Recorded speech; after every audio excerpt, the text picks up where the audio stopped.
नमस्कार सर, जय श्री राम। आज सभी का स्वागत मेरे यूट्यूब चैनल के ऊपर। और आज हम श्री राम भगवान के ऊपर बात करेंगे। आज 22 जनवरी श्री पुरुषोत्तम श्री राम भगवान,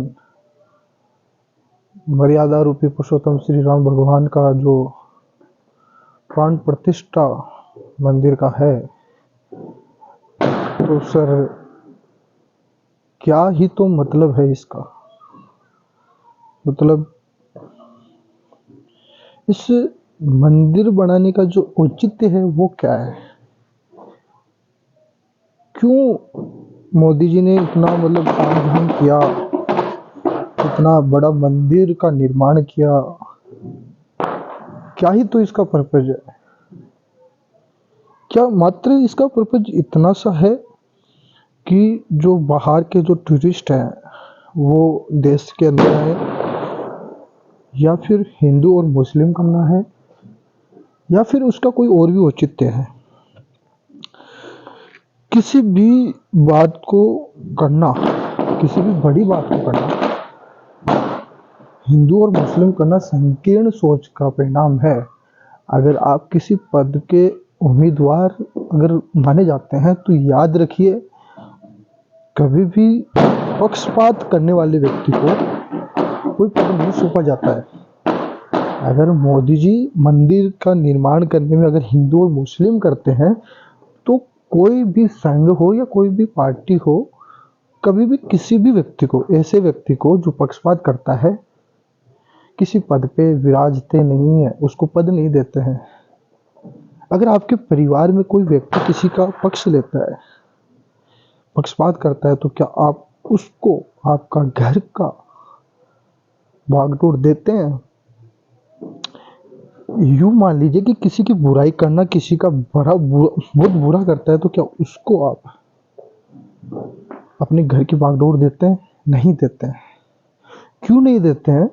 क्योंकि हमें लगता है कि वो पक्षपात कर रहा है, तो आने वाले समय में वो अपने साथ भी पक्षपात कर सकता है। तो ये एक बात को नकार दिया गया मेरी तरफ से कि मोदी जी ने हिंदू और मुस्लिम करने के लिए पक्षपात रहित या पक्षपात के साथ में ऐसा कुछ किया है। उनका कोई ये मेरे हिसाब से उद्देश्य नहीं है कि उन्होंने हिंदू और मुस्लिम किया है। तो क्या ही तो पर्पज है उनका कि उन्होंने श्री राम भगवान का मंदिर है जो अयोध्या में बनाया है, पॉलिटिक्स के लिए। देखो, मैं ऐसा मानता हूं कि कोई भी व्यक्ति अपने निजी हित के लिए, अब मेरे को एक चीज ये बताओ पहले कि मोदी जी ने चलो पॉलिटिक्स के लिए ऐसा किया है, तो पॉलिटिक्स के अगर लिए करता है तो मोदी जी कितने ही तो दिनों के लिए पॉलिटिक्स करेंगे भाई? 5-10 साल क्या फर्क पड़ता है किसी व्यक्ति के लिए? संत महात्मा जो होते हैं उनके मन में कोई द्वेष भावना नहीं होती है। वासुदेव कुटुंबकम की जो उनकी जो सोच है वो होती है। वो किसी को छोटा बड़ा नहीं मानते हैं, किसी को गलत नहीं मानते, किसी को भी किसी के प्रति द्वेष नहीं रखते हैं। तो मुझे नहीं लगता कि मोदी जी ने ये पॉलिटिक्स के लिए किया है। तो पॉलिटिक्स कौन कर रहा है? मैं किसी का नाम नहीं लूंगा कि पॉलिटिक्स कौन कर रहा है। मैं इतना कह देना चाहता हूँ कि देखो, पॉलिटिक्स में जिनका फायदा है और जिनका नुकसान है वो पॉलिटिक्स कर रहे हैं। बाकी मंदिर को लेकर के ऐसा कोई मुझे नहीं लगता कि कोई पॉलिटिक्स से मुझे दिखाई देती है, और होने भी नहीं चाहिए, और है भी नहीं इसके अंदर। क्योंकि ये पॉलिटिक्स एक बहुत छोटी चीज़ है। ये पॉलिटिक्स की सोच को लेकर के राम मंदिर को निर्माण नहीं किया गया है। तो क्या हिंदुओं के लिए किया गया है? आंशिक रूप से, पूर्ण रूप से नहीं। आंशिक रूप से हिंदुओं के लिए किया गया है, आंशिक रूप से, पूर्ण रूप से नहीं। आंशिक रूप से वो क्यों? क्योंकि ये राम जो मंदिर है, राम जी का जो मंदिर है, वो हिंदुओं से रिलेटेड है। तो हिंदुओं से रिलेटेड होने के कारण उन्होंने तुरंत एग्री किया उस चीज़ को। मंदिर का निर्माण हुआ, मंदिर का निर्माण होते ही उन्होंने मोदी जी का साथ देने के लिए एग्री किया, वो आंशिक जो है हिंदुओं के पक्ष में आता है। मेन मकसद पे आते हैं अपन, श्री राम भगवान का मंदिर का निर्माण आखिर हुआ क्यों है, तो ये हम आज बात करेंगे इस पे। पूरा वीडियो आपको देखना है अगर आपको ये चीजें समझनी है कि वास्तव में मोदी जी ने ऐसा क्यों किया है।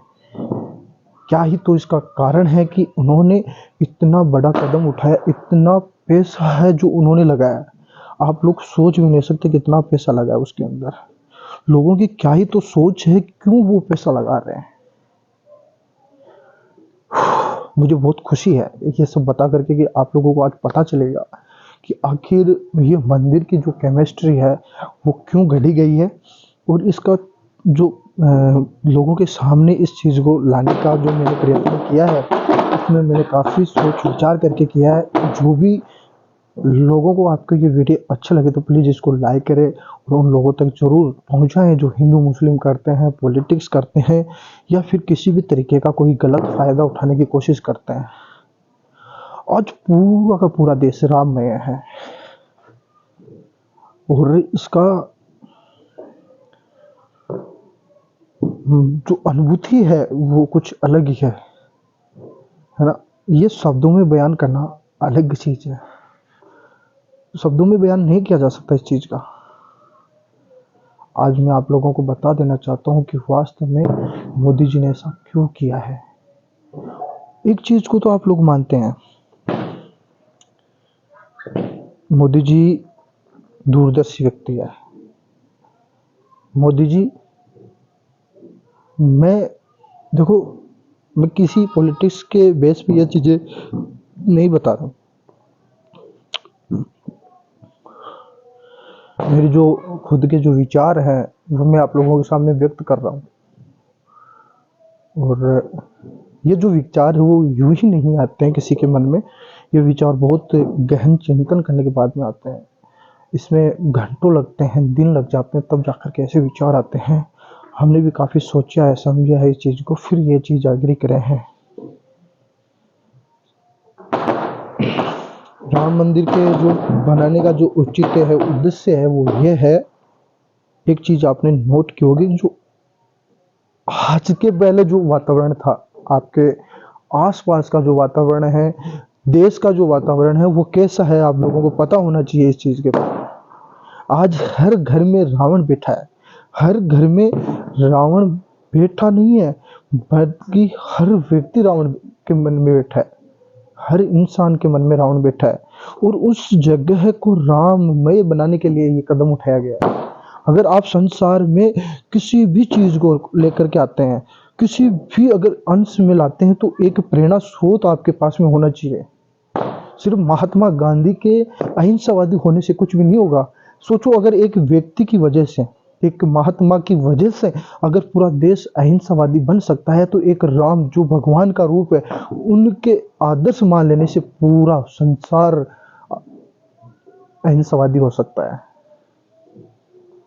राम मंदिर बनाने का मोदी जी का ये उद्देश्य है कि हर उस संसार के उस व्यक्ति के लिए जो आने वाला है इस संसार में, जो युवावस्था में है, उन लोगों तक श्री राम भगवान के जो आचार विचार हैं, जो उनका चरित्र है, उनका निर्माण करने के लिए, उनको आदर्श बनाने के लिए, लोगों में एक अच्छा चरित्र बने, उसके लिए राम मंदिर का निर्माण किया गया है। राम मंदिर के बन जाने से उन लोगों में ये दिलचस्पी कहानी बनेगी कि राम जी के आखिर हुआ क्या है, कौन है ये, कहाँ से आए हैं। राम जी के जो पात्र हैं, रामायण के जो पात्र हैं, उन सब का जो चरित्र है आप देखने लायक है। जहाँ एक पिता का जो कर्तव्य है वो देखा गया है कि दशरथ द्वारा किस तरीके से अपने बच्चों को, अपने परिवार को अपने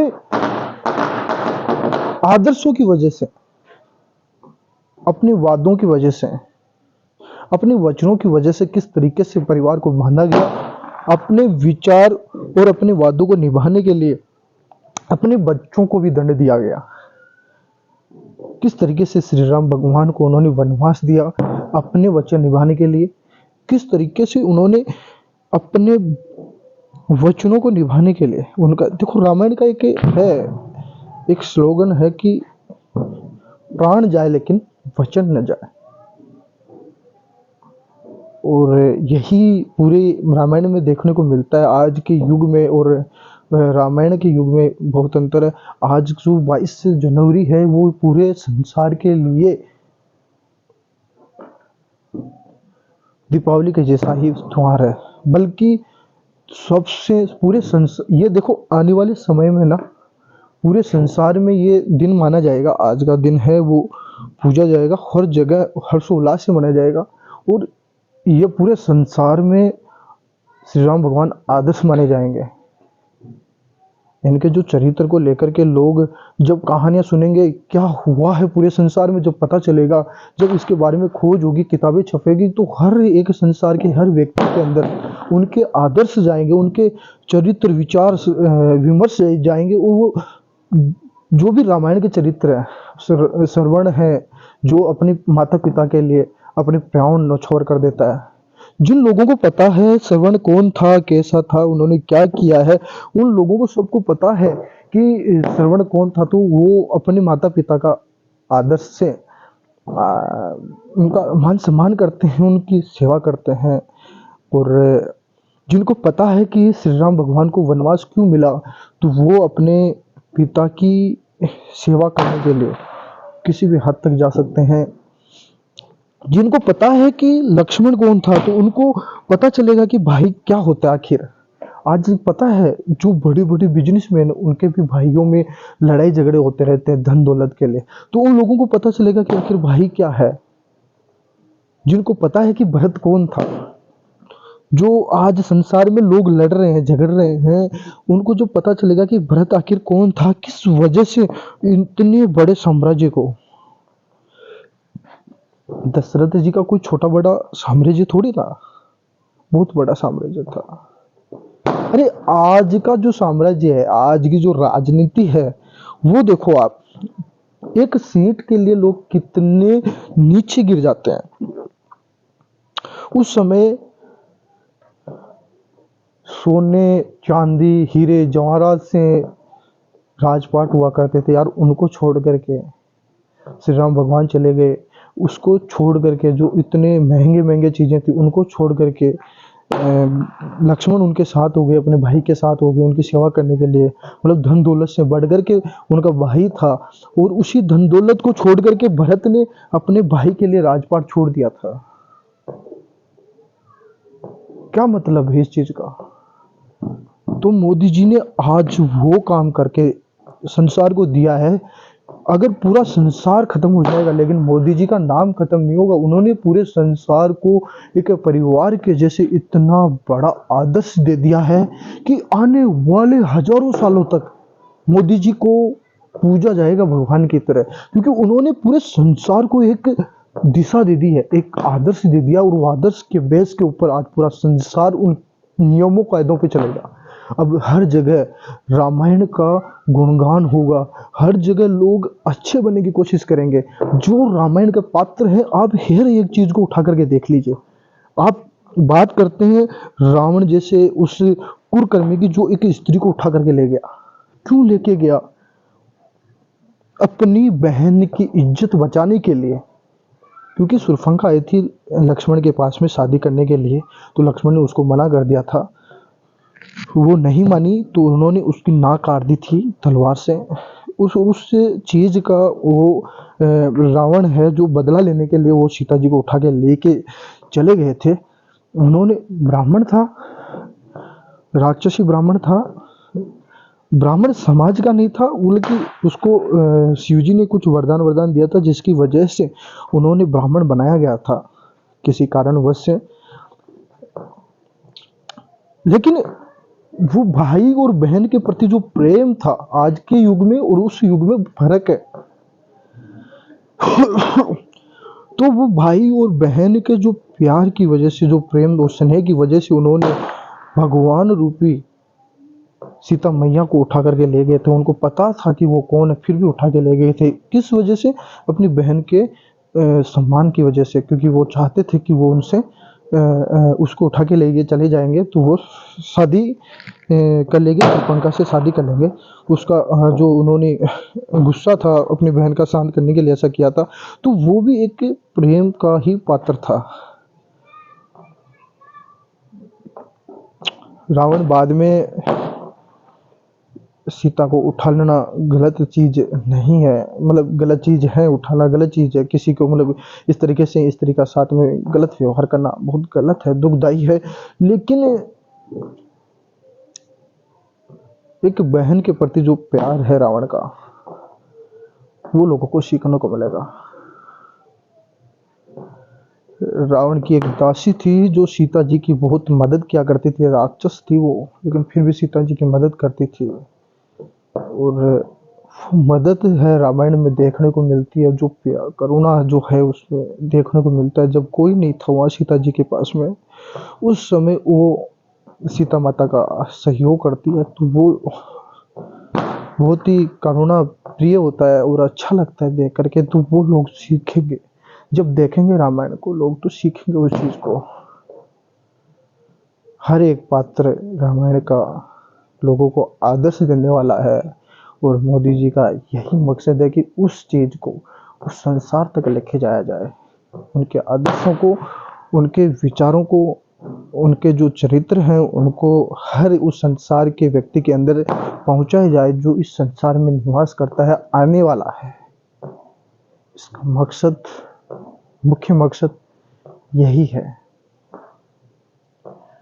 लेकिन रामायण को चरितार्थ करने के लिए, उसको बनाने के लिए उससे जुड़े स्थानों को पुनर्निर्माण करना जरूरी था। अब यह तो है नहीं कि अयोध्या से उठा करके श्री गंगानगर के अंदर श्री राम भगवान का मंदिर बनाया जाए और लोग उसे रिलेट करें, ऐसा होता नहीं है।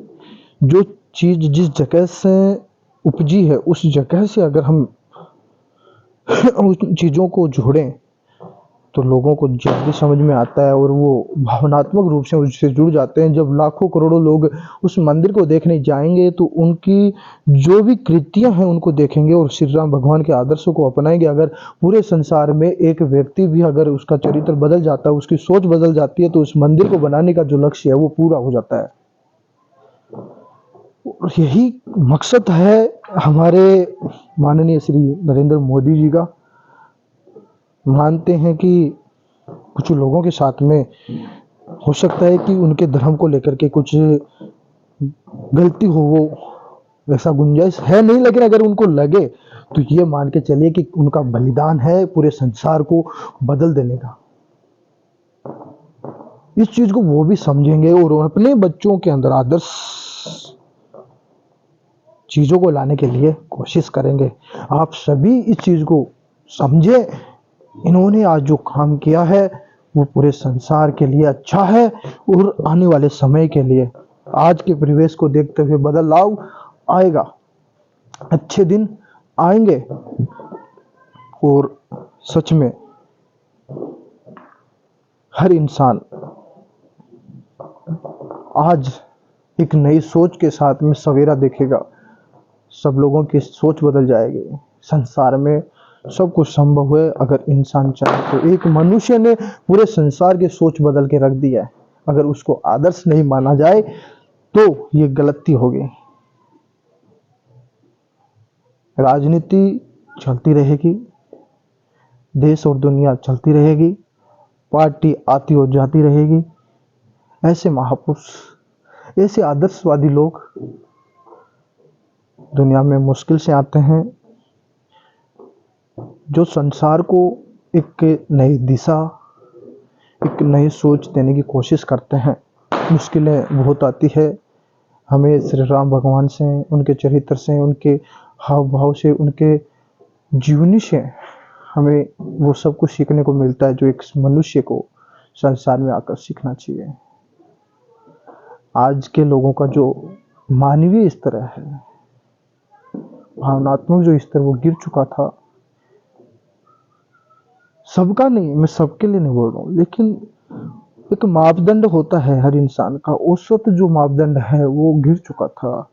लोग भाई भाई लड़ रहे थे, आड़ोसी पड़ोसी लड़ रहे थे, एक दूसरे को नीचा दिखाने की कोशिश कर रहे थे, एक दूसरे से आगे निकलने की कोशिश कर रहे थे। तो आज इस वजह से, इस मंदिर की वजह से उन लोगों के बीच में प्रेम और व्यवहार बढ़ने वाला है, एक दूसरे को मान और सम्मान मिलने वाला है, भाई भाई से प्यार करेगा, बच्चा बच्चा माता और पिता से प्रेम करेगा, उनका आदर्श मान करके उनकी सेवा करेगा।